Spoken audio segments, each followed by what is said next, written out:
Hello everyone, welcome back to Program Your Life. What if there was a frequency of abundance?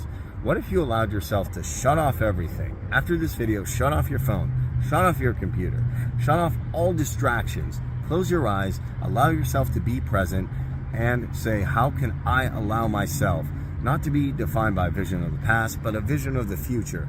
Change your behaviors and everything while visualizing, and then you'll start to see major changes in your abundance, your health, and every other aspect in your life. So here's Dr. Joe Dispenza on how to jump into that frequency of abundance. It's amazing, guys. You're gonna love it.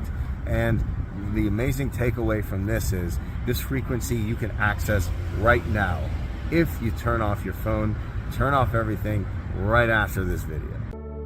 Hi everybody, Dr. Joe Dispenza here. I want to take a moment and teach you some basic tools to begin to change your life. When you invest in yourself, you invest in your future. Number one, take some time out of your busy lives to disconnect from your world. Shut your cell phone off, turn the TV off, power down your computer, sit your body down for a few minutes and close your eyes.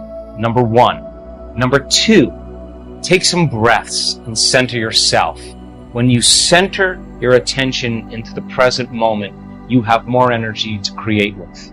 When your mind wanders to the predictable future or the familiar past, that's normal. Just become aware of it. Keep working on settling yourself back down into the present moment. When you're in the present moment, you're the most creative.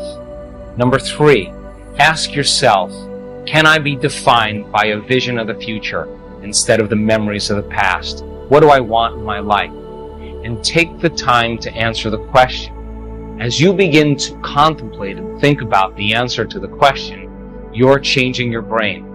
When you make your brain fire in new sequences and new patterns and new combinations, that's the beginning steps of changing your mind.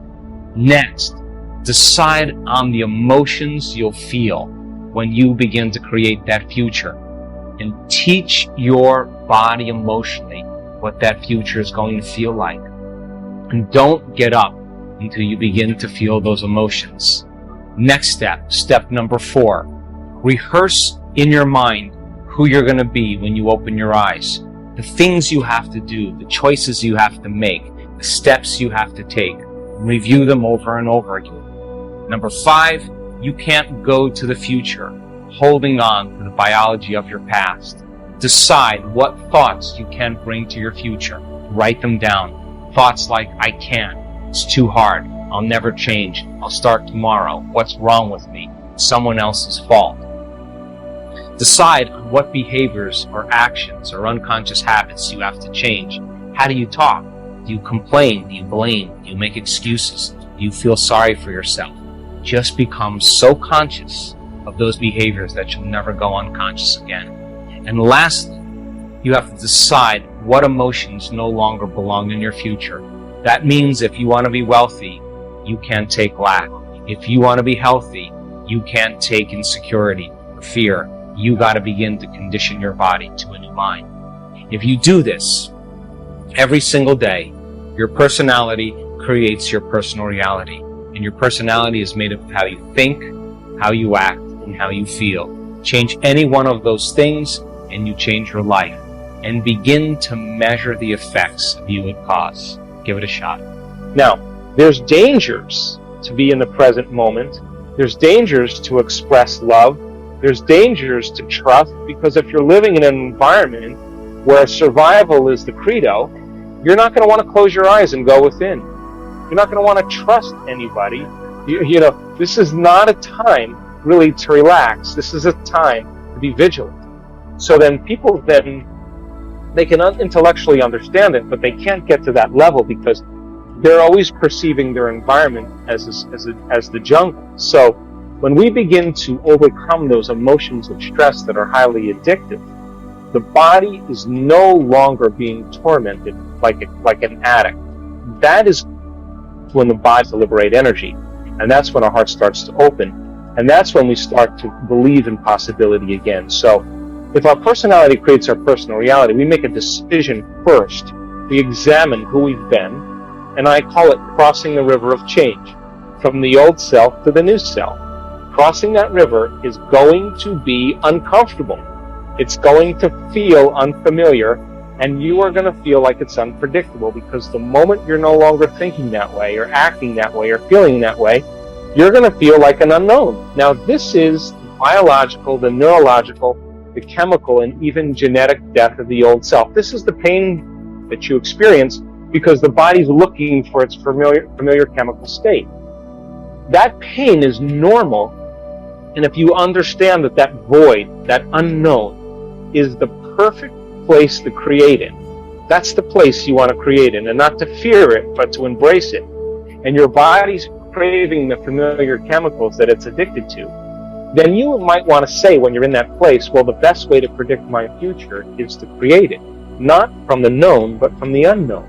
Now, this perfect place of creation is where people begin to do the uncommon. This is where their soul begins to speak to them. This is where they see a greater purpose for themselves in their lives, and they're no longer playing by the small-minded games any longer, because they're connected to some bigger vision in the future. I think transformation is really the one thing that I'm more passionate about than anything else. And so I think number one, taking time out of our busy day for ourselves is the greatest service that we can do for ourselves, for our family, for the people we work with, and for our community. Now, if most people's attention is on their external environment, on their body, and on time, and they wake up every morning and they get out of bed and they do the same thing they've been doing for the last 20 years, then their body's already programmed into a predictable future. Their body's already on autopilot. They have a thought of the coffee pot, and the next thing they know, they have coffee in their hand. They have a thought of the shower, the next thing they know, they're in the shower. They have a thought about going to work, the next thing you know, they're in the car. So their body is following their mind. If they're living by the same emotions every single day, then their body, for the most part, is in the past, because emotions are a record of the past. So finding the sweet spot of the present moment in our meditation is so highly important, because the body has been trained to be in the future. So then most people, when they take their meditation and they stick it in as another thing to do so they don't have to feel guilty, that's not the answer either. Welcome back, everyone. So it is quite simple. Close your eyes, allow yourself to be present. Don't define yourself with a vision of the past or the problem or overweight or on this. Define it by the future, and then you'll start to see those amazing things, those behaviors, everything you've created come to fruition. Working with your body and understanding that it's the animal, and we do this in our workshops. We don't make them, we ask them in their meditations to really get to that point where they're unfolding in that infinite field of potentials as thought alone. In other words, if you're going to heal yourself by thought alone, or create something in your life by thought alone, then you have to become thought alone. This is the key element where all of a sudden now, when you keep practicing bringing your body back into the present moment, and you become aware that it's thinking about, well, what about this thing I have to do, and this plane I have to catch, and this contract I have to sign, and that person I have to call. That's a predictable future. And you become aware that you're investing your energy into that reality, because where you place your attention is where you place your energy. While you're living by some emotion of impatience or frustration or vigilance, then you're siphoning energy out of the present moment, and you have no energy to create with. So every time you become conscious that you're moving out of the present moment, and just like riding an unbridled stallion, every time you bring that body back into the present moment and you relax it back down into the present moment and you surrender into nothing, every time you do that, you're reconditioning your body to a new mind. In other words, you're not allowing your body to become the mind. Now, people will say, well, that's going to take a lot of work. And I say to them, well, what's the alternative? What do you want to do? You want to do drugs? I mean, nothing is going to help you get to the present moment but you. And if you practice being present every single day in your meditation, you will be more present in your life and less preoccupied with that worst case scenario, that moment where something could go wrong, and living by those hormones of stress. And your body then finally starts to trust you. And when your body finally starts to trust you, is the moment it's not worried about the unknown. The unknown is no longer dangerous. The unknown is actually an adventure. So we do the work in teaching people how to find the present moment. And when they begin to distinguish between when you're present and when you're not present, and they're able to do that well enough, they'll know the moment it's time to create. Now, this funny thing happens if you really lock into the present moment. All the things you thought you wanted, you no longer want, because you feel so whole in that moment, it's impossible to want. Now, that's when duality begins to unify, and that's the moment now where you're no longer living in polarity.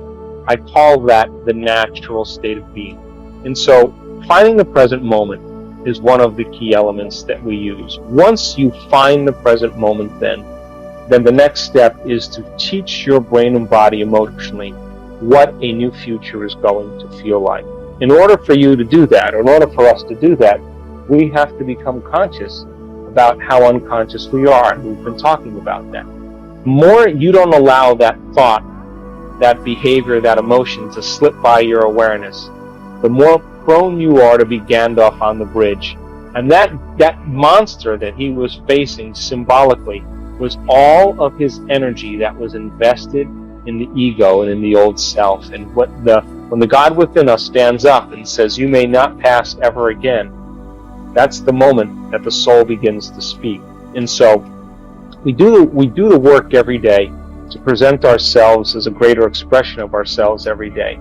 And in the beginning, it will feel unnatural, it will feel uncomfortable, but I swear there's been hundreds of people, once they start seeing the effects and they find true joy within them because they're pleased with themselves and they got beyond themselves. I mean, in the brain scans that we studied with people, I can tell you that when people get beyond themselves, they are so incredibly powerful. The self that's attached to the emotional body, that's attached to the pain, that's attached to the past.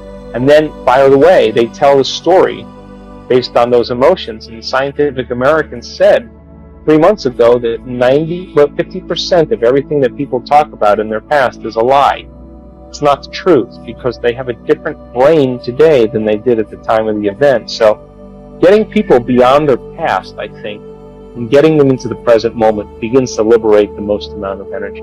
I think people are beginning around the world to wake up to the idea that the illusion is becoming so obvious. I mean, every single paradigm right now is collapsing, whether it's the political model, the economic model, the religious model, the medical model, the educational model, the environment. Everything's collapsing right now because it cannot function on the old laws, the old paradigms. Something new has to be created. So then, how do we begin to become supernatural? We have to begin to do what's unnatural. And if when everybody else is in lack and in poverty, that is the time to give. When everybody else is in fear and worried, that's the time to demonstrate courage. When everybody else is judging and warring, that's the time to show love and compassion. And if we keep doing the unnaturals long enough, sooner or later we'll begin to become supernatural. So our soul's journey then is to really to step out of the quagmire and the limited beliefs and perceptions that keep us playing in this limited realm, this limited density, where we are matter trying to change matter.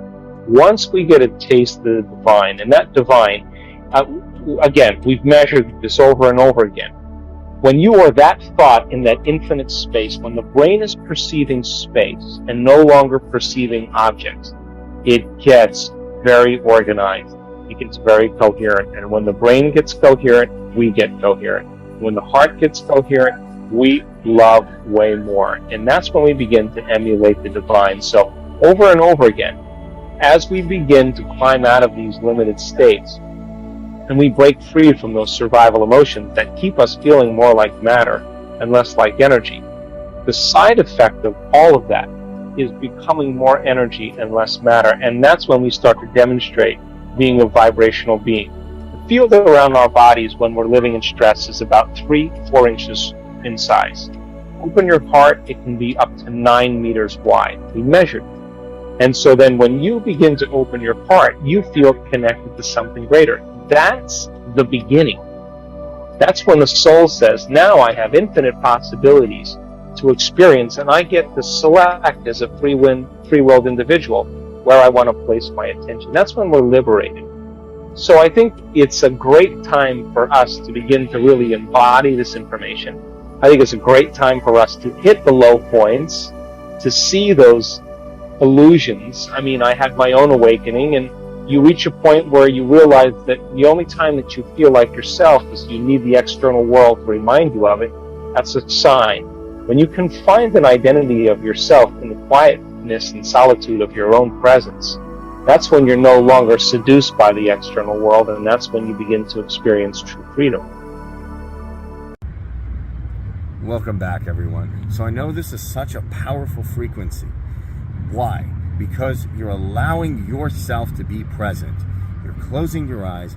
You're allowing yourself to detach from everything. You're allowing yourself to be who you are, a human being. Once you change things internally, it changes things externally. That is the most powerful message I can give to you, because that is what helped me change everything. I tried to change things externally for so many years and nothing came out of it. I became frustrated. And I'm sure many of you have had that same experience. So just allow yourself to detach. Be in the present moment now and allow yourself to see who you are in that vision of the future. Behaviors, everything, and allow that to become your future, to program your life. So if you enjoyed this powerful video on getting in a frequency of abundance, make sure to subscribe. I'll catch you in the next video.